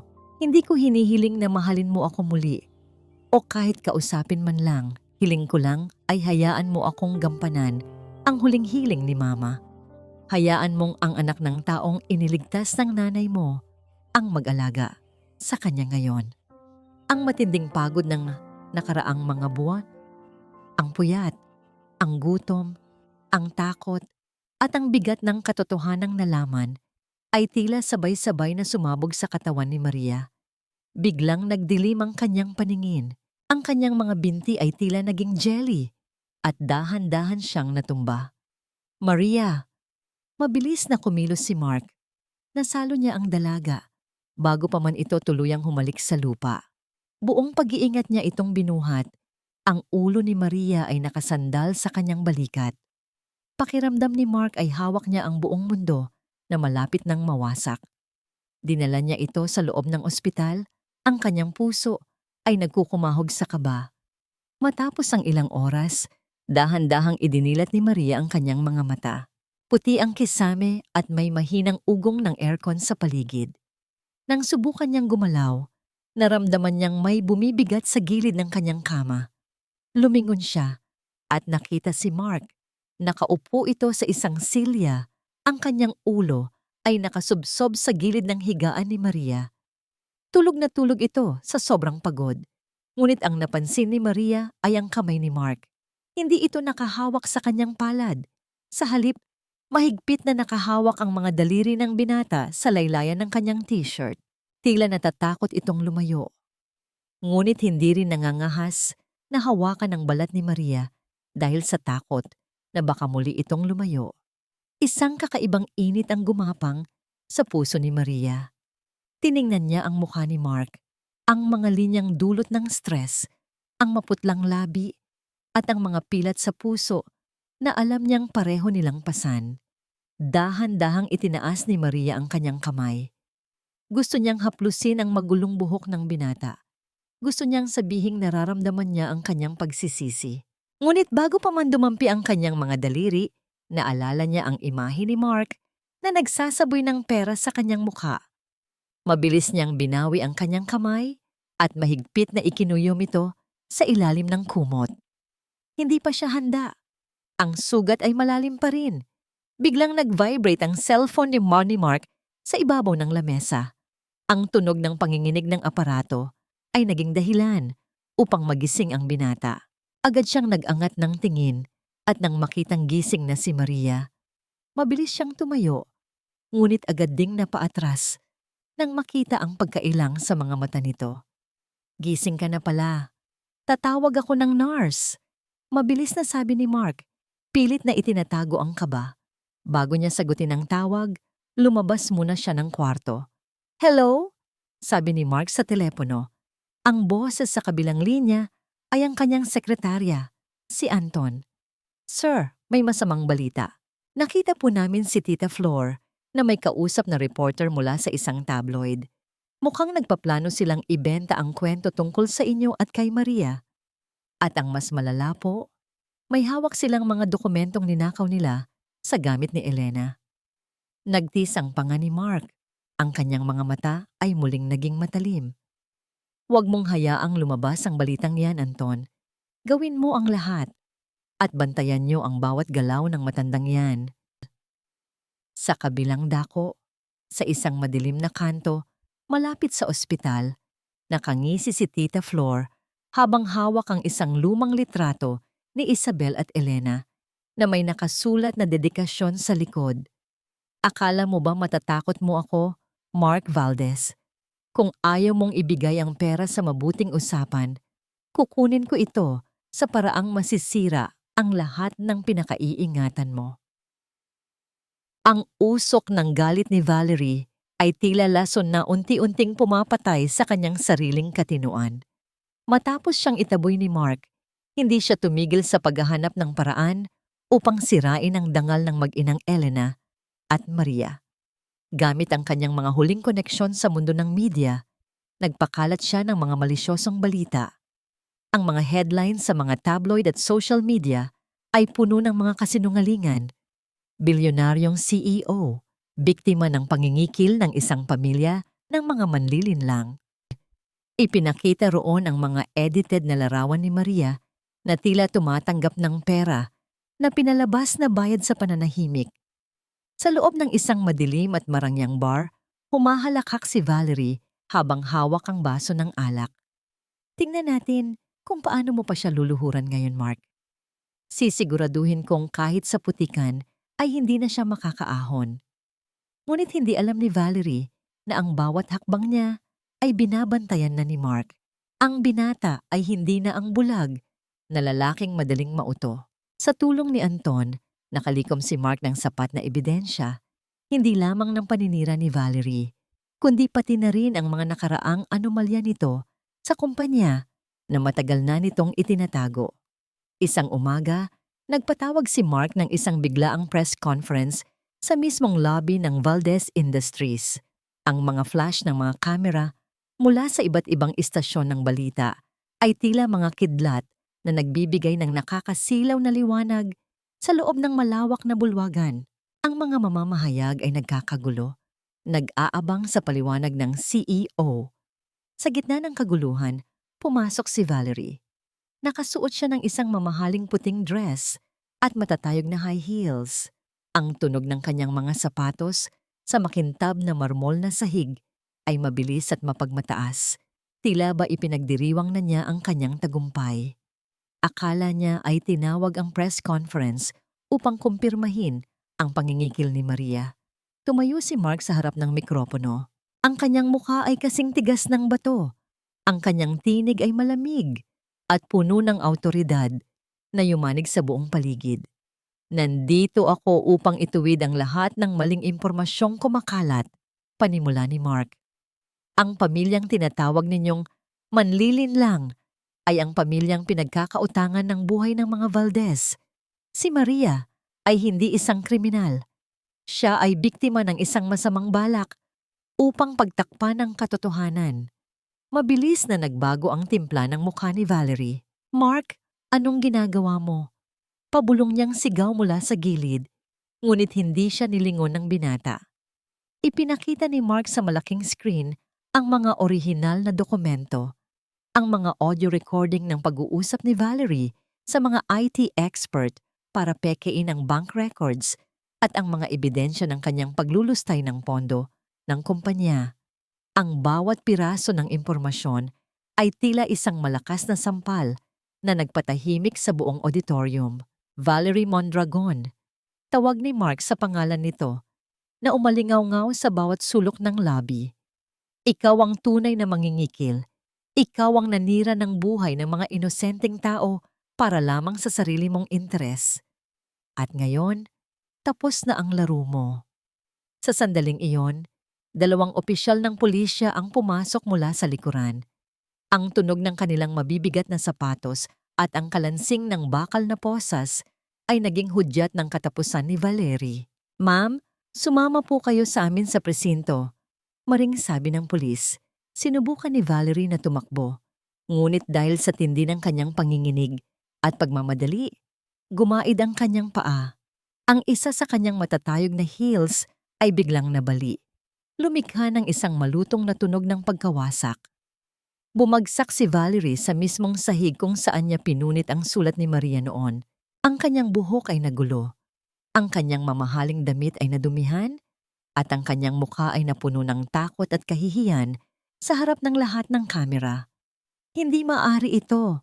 Mark, bitawan niyo ako. Mga hampas lupa kayo. Gaw ni Valerie habang kinakaladkad siya palabas.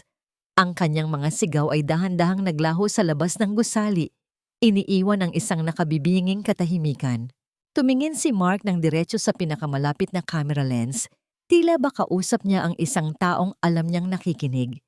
Sa babaeng nasaktan ko ng labis. Maria, kung naririnig mo man ito, ang tanging babaeng rerespetuhin at ipagtatanggol ko hanggang kamatayan ay ikaw. Hindi ako titigil hanggat hindi mo nababawi ang lahat ng karapatan at dangal mo. Sa ward ng ospital, nakatitig si Maria sa maliit na telebisyon na nakasabit sa pader. Ang mahinang ugong ng lumang TV ay tila himig ng hustisya sa kanyang pandinig. Nakita niya ang bawat segundo ng pagbagsak ni Valerie.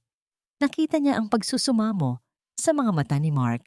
Isang mainit na likido ang gumapang sa pisngi ni Maria.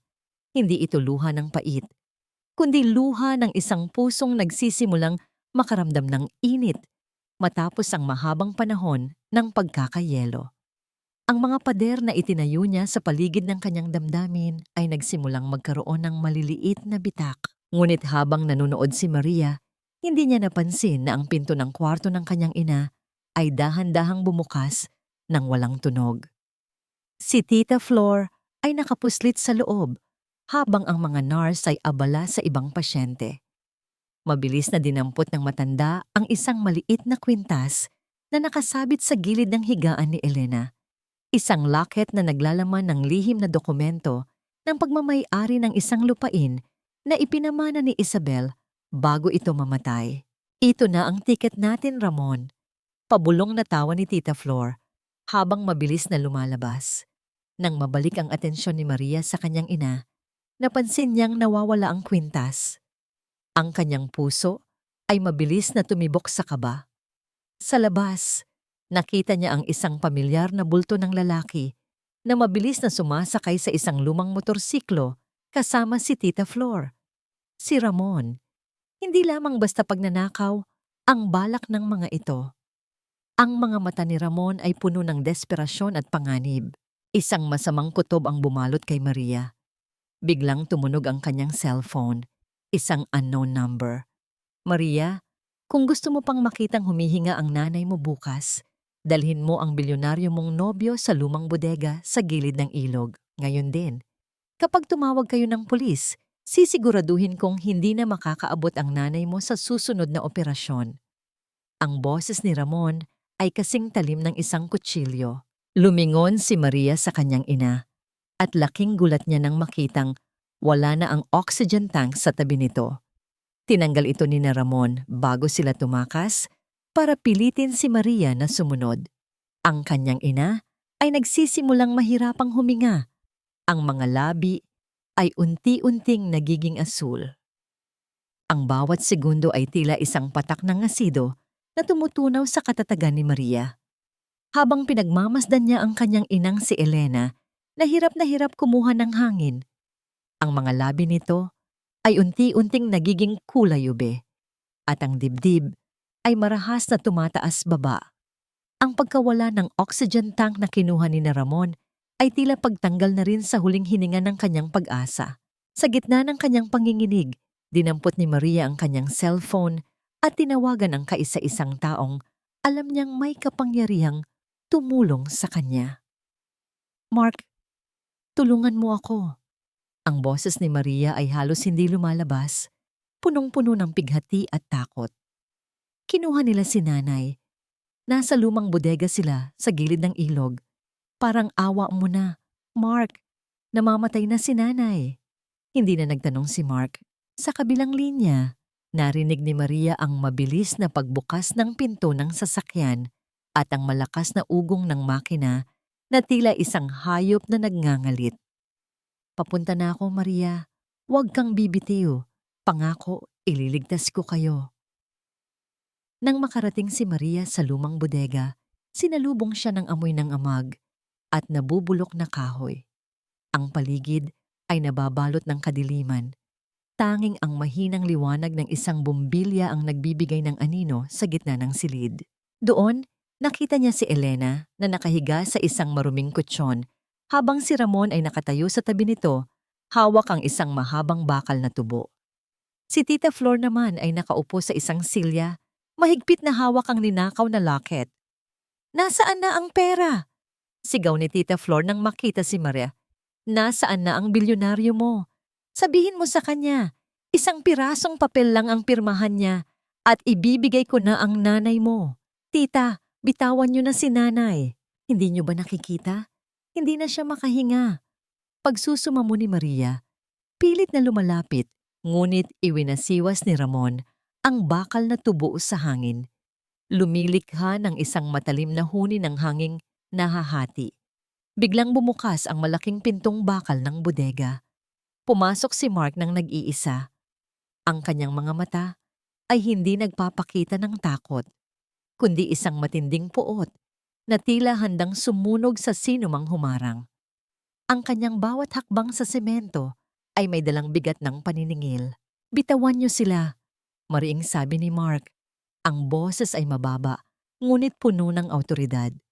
Narito na ako. Kunin niyo ang lahat ng gusto niyo, pero huwag niyo silang sasaktan. Ang tapang mo, Valdez. Pangungutya ni Ramon. Ang mga mata nito ay dilat na dilat dahil sa desperasyon. Gusto ko ng 50 milyon. Ngayon din, kapag hindi ka pumayag, uunahin ko ang matandang ito. Itinaas ni Ramon ang bakal na tubo, akmang ihahampas sa mahinang katawan ni Elena upang takutin si Mark. Sa bilis ng kidlat, tumakbo si Mark patungo sa higaan. Hindi niya inisip ang sariling kaligtasan. Bago pa man dumapo ang bakal sa kanyang ina, itinapon ni Mark ang sariling katawan sa ibabaw ni Elena. Ang malakas na tunog ng bakal na tumama sa balikat at buto ni Mark ay bumasag sa katahimikan ng bodega. Isang mahina at pigil na daing ang lumabas sa mga labi ng binata. Hindi siya gumalaw, nanatili siyang nakayakap sa matanda. Ginagawang panangga ang kanyang likuran. Isang pangalawang hampas ang dumapo sa kanyang braso, ngunit mas lalo lamang niyang hinigpitan ang pagprotekta kay Elena. Mark, huwag! Tili ni Maria. Akmang susugod ngunit huli na ang lahat. Kasabay ng pagbagsak ni Mark ay ang malakas na tunog ng mga sirena ng pulis na pumapalibot sa bodega. Ang nagliliwanag na asul at pulang ilaw ay tumago sa mga siwang ng dingding. Nagkagulo sina Tita Flor at Ramon. Sinubukan nilang tumakas sa likurang pinto, ngunit mabilis silang hinarang na ng mga armadong alagad ng batas. Ang kalansing ng mga posas na isinuot sa kanilang mga kamay ay naging hudyat ng katapusan ng kanilang kasamaan. Mabilis na tumakbo si Maria patungo sa higaan. Nakita niya si Mark na dahan-dahang bumabangon. Ang kanyang kanang balikat ay nakalaylay na at may bahid ng madilim na dugo na unt-unting kumakalat sa kanyang puting polo. Ang kanyang mukha ay namumutla sa tindi ng sakit, ngunit nang makita niya si Maria, pinilit niyang ngumiti. Ligtas na ang nanay mo, Maria. Pabulong na sabi ni Mark. Ang boses ay nanginginig. Nandito na ang mga mediko. Huwag ka nang mag-alala. Hinawakan ni Maria ang mukha ni Mark. Ang kanyang mga luha ay walang patid na pumapatak sa mga sugat ng lalaki. Bakit mo ginawa yon? Bakit mo itinaya ang buhay mo? Dahil mas mahalaga ang buhay ninyo kaysa sa akin, sagot ni Mark, bago tuluyang pumikit ang kanyang mga mata dahil sa tindi ng sakit. Binuhat ng mga mediko si Elena patungo sa ambulansya. Kasunod si Mark na kasalukuyang binibigyan ng paunang lunas. Naiwan si Maria sa gitna ng bodega, nakatingin sa kanyang mga kamay na may bahid ng dugo ni Mark. Sa sandaling iyon, ang galit na matagal niyang iningatan ay tuluyan ng natunaw. Ang sakripisyong nakita niya ay hindi kayang tumbasan ng kahit anong halaga ng pera. Habang umaalis ang mga ambulansya, ang tunog ng kanilang mga sirena ay tila isang malungkot na awit ng pagbabago. Alam ni Maria na pagkatapos ng gabing ito, wala nang babalik sa dati. Ang dugo at sakripisyo ni Mark ay nagbukas ng isang pintong matagal na niyang ipininid. Ang amoy ng luma at basang semento sa loob ng presinto ay tila sumasakal sa hininga ni Maria. Sa bawat hakbang niya sa malamig na pasilyo, naririnig niya ang malakas na kalansing ng mga susi na hawak ng pulis na gumagabay sa kanya. Narito siya, hindi para magmakaawa, kundi para harapin ang huling anino ng kanyang nakaraan. Sa likod ng rehas na bakal, nakaupo si Tita Flor. Ang dating mapagmataas at maingay na matanda ay tila isang basang sisiw ngayon.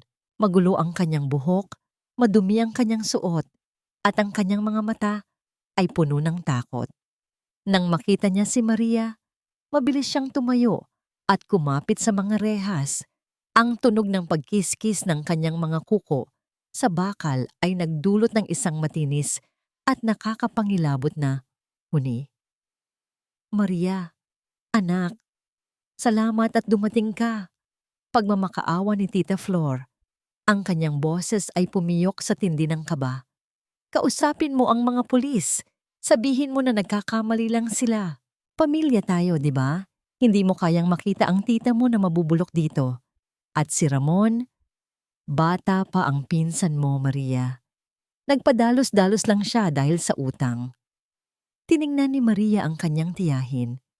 Sa loob ng maraming taon, ang mukhang ito ang kinatatakutan niya. Ang boses na ito ang nagpapadama sa kanya na wala siyang kwenta kung hindi siya magsisilbi. Ngunit ngayon, wala na siyang nararamdamang takot. Tanging isang malalim na pagkapagod at matinding awa ang nananatili sa kanyang puso. Awa para sa isang taong hindi kailanman natutong magmahal ng tunay. Tita, huwag niyo nang gamitin ang salitang pamilya. Mahinahon, ngunit kasing lamig ng yelo ang boses ni Maria. Ang pamilya ay nagmamahalan at nagpoprotektahan. Hindi ninanakawan ang sariling dugo. Hindi pinapatay ang sariling kapatid para sa pera. Ginamit niyo ang utang na loob para gawin akong alipin ninyo sa loob ng maraming taon, pero hanggang dito na lang yon.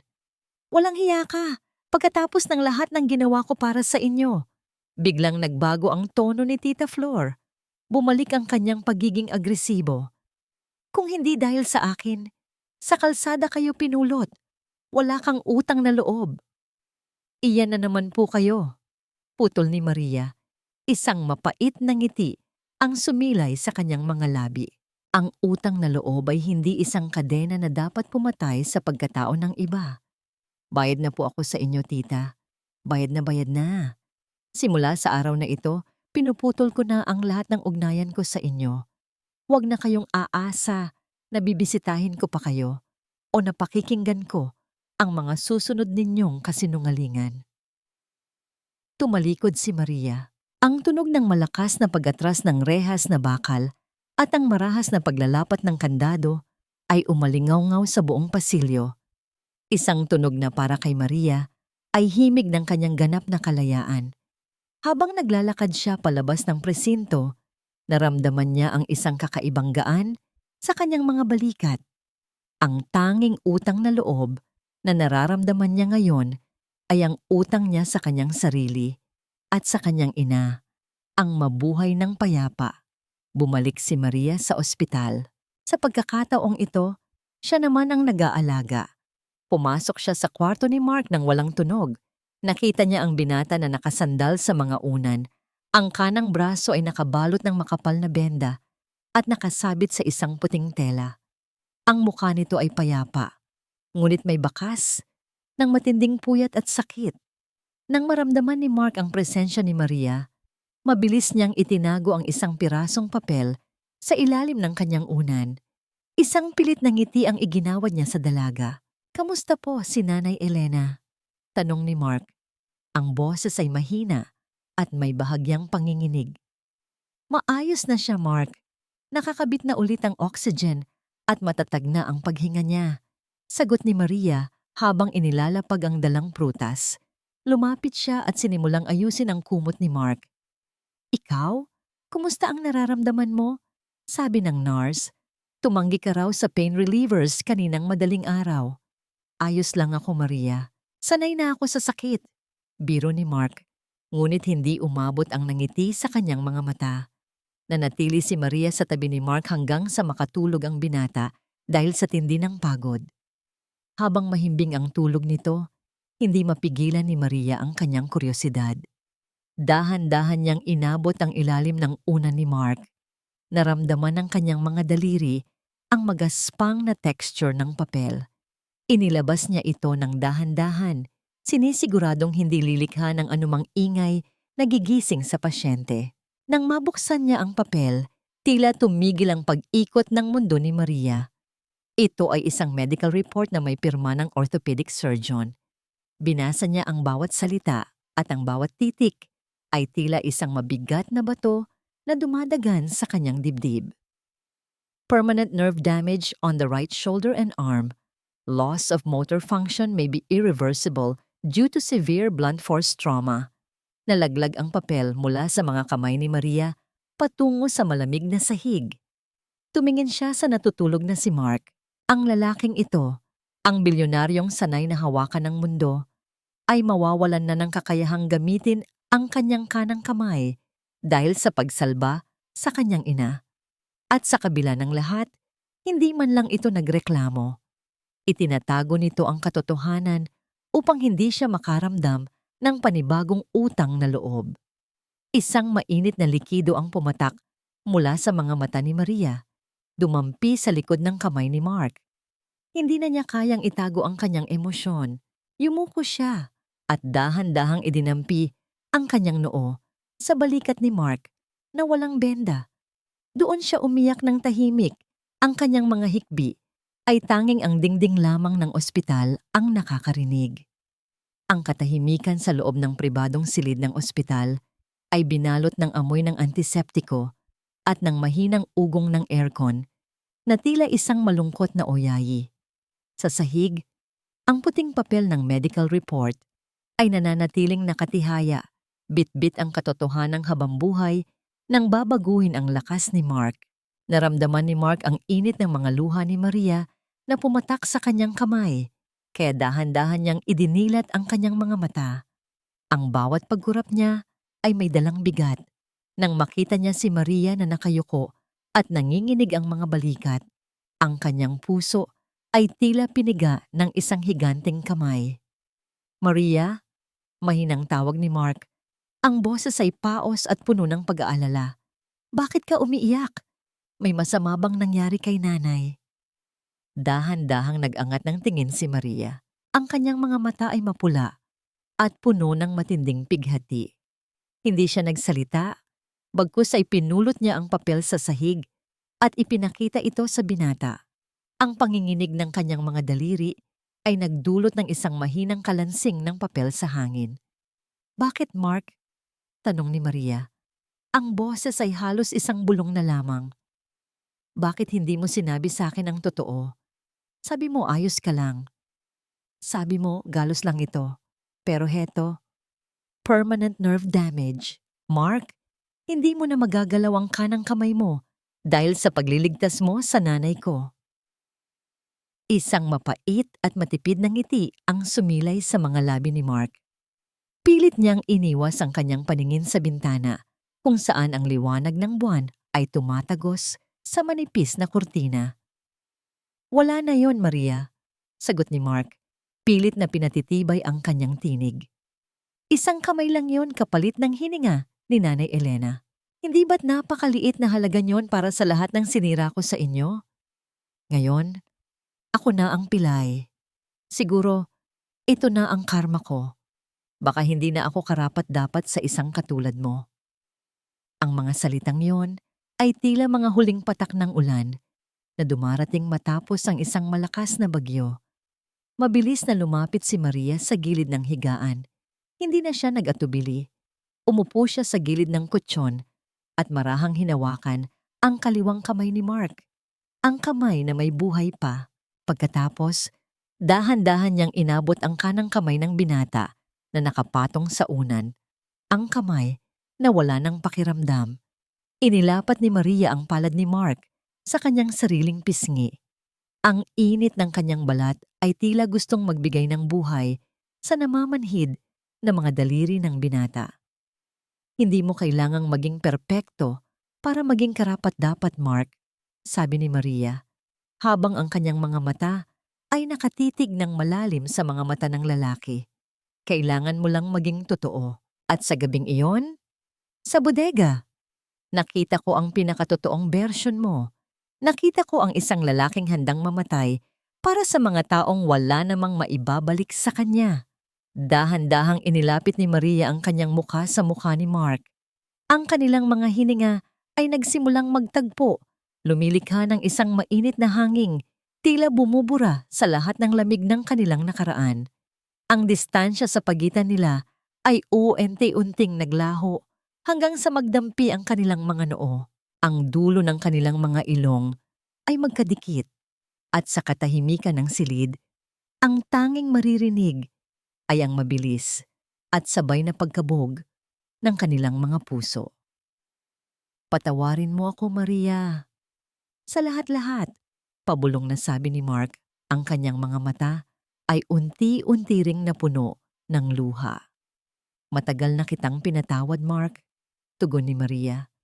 "Simula noong makita kitang nakaluhod sa putikan sa Quezon, alam kong hindi ka na ang lalaking nanakit sa akin noon. Ang lalaking nasa harap ko ngayon, siya ang lalaking gusto kong makasama sa pag-aalaga kay nanay." Sa sandaling iyon, tila huminto ang pag-ikot ng mundo. Ang bawat pait, bawat kahihiyan, at bawat sakit na naranasan nila sa loob ng maraming buwan ay tila natunaw sa init ng kanilang yakap. Isang mahaba at madamdaming yakap ang ibinigay ni Maria. Isinasandal ang kanyang ulo sa balikat ni Mark, habang ang kaliwang braso ng binata ay mahigpit na pumulupot sa bewang ng dalaga. Doon, sa gitna ng silid ng ospital, nahanap nila ang kanilang tahanan. Ngunit ang kanilang paglalakbay ng damdamin ay biglang naputol nang makarinig sila ng isang mahinang kalansing mula sa kabilang kwarto. Ang kwarto ni Elena na may nakabukas na pinto sa pagitan. Isang mahina, ngunit malinaw na boses ang tumawag sa kanila. "Maria? Anak? Mark?" Nagkatinginan ng dalawa. Mabilis na pinunasan ni Maria ang kanyang mga luha at inayos ang kanyang buhok, habang si Mark ay pilit na umayos ng upo sa kabila ng hirap ng kanyang balikat. Sabay silang pumasok sa silid ni Elena. Nakaupo ang matanda sa kanyang higaan. Wala na ang oxygen mask at may bakas na ng kulay ang kanyang mga pisngi.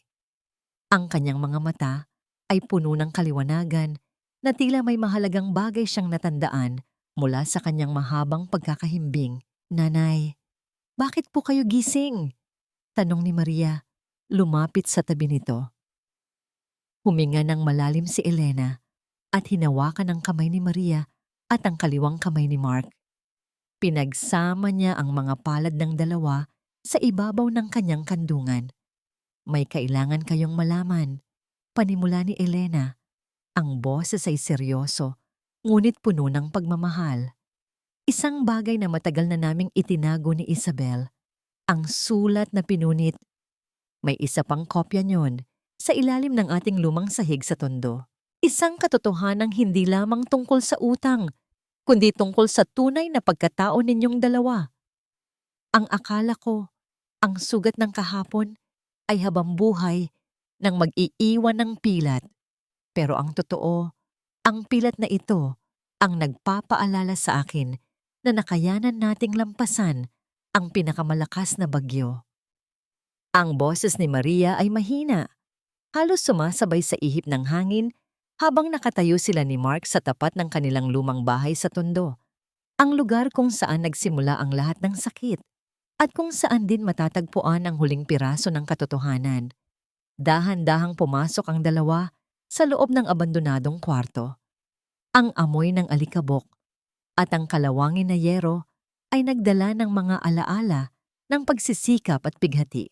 Gamit ang kanyang kaliwang kamay, tinulungan ni Mark si Maria na iurong ang isang lumang cabinet na gawa sa Nara. Narinig ang mabigat na kiskisan ng kahoy sa semento, isang tunog na tila nagbubukas ng isang matagal ng nakasarang kabanata. Sa ilalim ng malutong at bitak-bitak na board ng sahig, nahanap nila ang isang maliit na kahon ng metal. Nang buksan ito ni Maria, sinalubong sila ng amoy ng lumang papel. Doon nakalagay ang orihinal na titulo ng lupa sa probinsya at isang sulat na may selyo ng pamilya Valdez. Ngunit ang petsa nito ay bago pa man ipanganak si Mark. Binasa ni Maria ang sulat ng malakas. Ang kanyang boses ay nanginginig sa bawat salita. Lumabas ang katotohanan na hindi lamang basta sekretarya si Elena. Siya ang legal na tagapagmana ng kalahati ng lupain kung saan itinayo ang unang planta ng Valdez Industries. Isinuko ni Elena ang kanyang karapatan at tinanggap ang maling paratang ng pagnanakaw noon upang hindi mawasak ang kredibilidad ng pamilya ni Isabel sa harap ng mga investors. Ginawa niya iyon dahil mahal niya si Isabel na parang tunay na kapatid at dahil alam niyang ang batang si Mark ay nangangailangan ng isang matatag na kinabukasan. Nabitawan ni Maria ang sulat. Tumingin siya kay Mark na ngayon ay nakayuko. Ang kanyang kanang balikat na wala ng buhay ay tila naging simbolo ng lahat ng sakripisyong naganap sa pagitan ng kanilang mga pamilya. Mark, ang lahat ng yaman ninyo, ang lahat ng kumpanyang pinamunuan mo, naitayo yon sa ibabaw ng katahimikan at hirap ng nanay ko. Pabulong na sabi ni Maria. Ang mga luha ay muling pumatak sa lumang papel. Alam ko, Maria, sagot ni Mark. Ang kanyang boses ay puno ng pagsisisi ngunit may kasamang kapayapaan. At ang lalong nagpapasakit sa akin ay ang isiping pagkatapos ng lahat ng ibinigay ng nanay mo, ang isinukli ko sa anak niya ay paghamak at sakit. Hindi sapat ang buhay ko para bayaran ang lahat ng ito. Lumapit si Maria kay Mark. Hindi siya tumingin sa yaman ng lalaki, kundi sa sugat ng kaluluwa nito. Inabot niya ang kanang kamay ni Mark, ang kamay na hindi na nakakaramdam, ang kamay na nananatiling nakalaylay. Dahan-dahan niyang itinaas ito at inilagay sa kanyang balikat, habang ang sarili niyang mga kamay ay yumakap sa baywang ng binata. Huwag mo nang isipin ang bayad, Mark, mahinahong sabi ni Maria habang nakasandal ang kanyang ulo sa dibdib ng lalaki. Naririnig ang bawat malakas at tapat na tibok ng puso nito. Ang pagpapatawad ay hindi isang transaksyon. Hindi ito binabayaran ng pera o ng ari-arian. Ang pagpapatawad ay ang pagpili na huwag nang balikan ang pait ng kahapon para magkaroon tayo ng puwang sa saya ng bukas. Sa loob ng madilim at luma nilang kwarto, isang golden moment ang namayani. Walang mga mamahaling hiyas, walang mga kamera ng media, tanging dalawang pusong nag-aabot sa gitna ng pagkawasak. Hinaplos ni Maria ang likod ni Mark. Pinaramdam dito na sa kabila ng kanyang kapansanan, siya ang pinakamatatag na lalaking nakilala niya. Dahan-dahang humiwalay si Maria at tiningnan si Mark nang may ngiti na abot hanggang sa kanyang mga mata. Isang nangiting hindi na nababahiran ng lungkot. Mark, may isang hiling lang ako, sabi ni Maria. Kahit ano, Maria, ibibigay ko ang lahat. Mabilis na sagot ng binata. Gusto kong buuin natin ang pangarap ng mga nanay natin. Hindi bilang boss at empleyado, hindi bilang utang at bayad, kundi bilang dalawang tao na nagsisimulang muli. Gusto kong bumalik tayo sa probinsya, sa lupang iniwan ni nanay, at doon tayo magtanim ng mga bagong bulaklak. Isang malalim na buntong hininga ng kaluwagan ang kumawala sa mga labi ni Mark. Sa unang pagkakataon, sa loob ng maraming taon, naramdaman niyang ang bigat sa kanyang dibdib ay tuluyan ng naglaho. Iniyuko niya ang kanyang ulo at idinampi ang kanyang labi sa noo ni Maria. Isang halik na puno ng pangako at paggalang. Sasamahan kita, Maria, kahit saan, kahit gaano katagal. Ako ang magiging lakas mo at ikaw ang magiging hininga ko. Habang papalabas sila ng lumang bahay, ang sikat ng araw ay tumama sa kanilang mga mukha. Ang ingay ng tondo, ang sigaw ng mga bata, ang tilaok ng manok, at ang harurot ng mga tricycle ay tila naging isang masayang musika ng pagdiriwang. Hawak kamay silang naglakad patungo sa sasakyan ni Mark, hindi na lumingon sa dilim ng nakaraan. Ang huling sulyap ni Maria sa kanilang lumang bintana ay nag-iwan ng isang imahe ng kapayapaan. Alam niyang, sa bawat hakbang nila papalayo, ang tanikala ng utang na loob ay tuluyan ng naputol. pinalitan ng isang gintong tali ng pag-ibig na walang hinihintay na kapalit. Ang huling kabanata ng isang masalimuot na kwento ay hindi laging nagtatapos sa mga salitang "at namuhay sila ng masaya habang buhay", kundi sa isang tahimik na pagtanggap na ang bawat sugat ay bahagi ng isang magandang disenyo. 2 taon ang mabilis na lumipas. Sa isang malawak at luntiang lupain, sa paanan ng bundok Banahaw, ang halimuyak ng mga sariwang rosas at sampagita ay humahalimuyak sa hangin, sumasabay sa banayad na ihip ng dapit na hapon. Isang maliit, ngunit eleganteng bahay na gawa sa puting bato at kahoy ang nakatayo sa gitna ng taniman. Sa itaas ng pintuan ay may nakaukit na pangalan sa isang makinis na tabla, Hardin nina Isabel at Elena. Dahan-dahang naglalakad si Maria sa pagitan ng mga hanay ng mga bulaklak. Ang kanyang balat ay bahagyang naitiman ng sikat ng araw, ngunit ang kanyang mga mata ay nagniningning sa kakaibang sigla at kapayapaan. Wala na ang bakas ng pagod at takot. Hawak niya ang isang basket na puno ng mga bagong pitas na talulot. Ang bawat dampi ng kanyang mga daliri sa mga bulaklak ay puno ng pagmamahal at pasasalamat. Mula sa malayo, narinig niya ang tunog ng isang malutong na tawa ng isang bata. Lumingon si Maria at isang matamis na ngangiti ang sumilay sa kanyang mga labi. Naroon si Mark, nakaupo sa isang mahabang bangkong kahoy sa ilalim ng puno ng mangga. Sa kanyang kaliwang braso ay mahigpit niyang kalong ang kanilang isang taong gulang na anak na si Isel, ang batang ipinangalan sa 2 lola na naging ugat ng kanilang kasaysayan. Ang kanang braso ni Mark ay nananatiling nakasabit sa kanyang gilid, walang buhay at nakabalot sa isang manipis na kulay abong tela. Ngunit sa halip na magmukhang kahabag-habag, ang pilay na braso ni Mark ay tila naging isang medalya ng karangalan, isang permanenteng tanda ng kanyang wagas na pag-ibig at sakripisyo. Gamit ang kanyang kaliwang kamay, masining niyang pinaglalaruan ang maliit na daliri ng kanilang anak. Ang bawat galaw niya ay puno ng pag-iingat at kalinga. Lumapit si Maria at naupo sa tabi ni Mark. Isinandal niya ang kanyang ulo sa balikat ng asawa. Nararamdaman ang init at katatagan ng lalaking hinarap ang lahat ng unos para lamang makasama siya.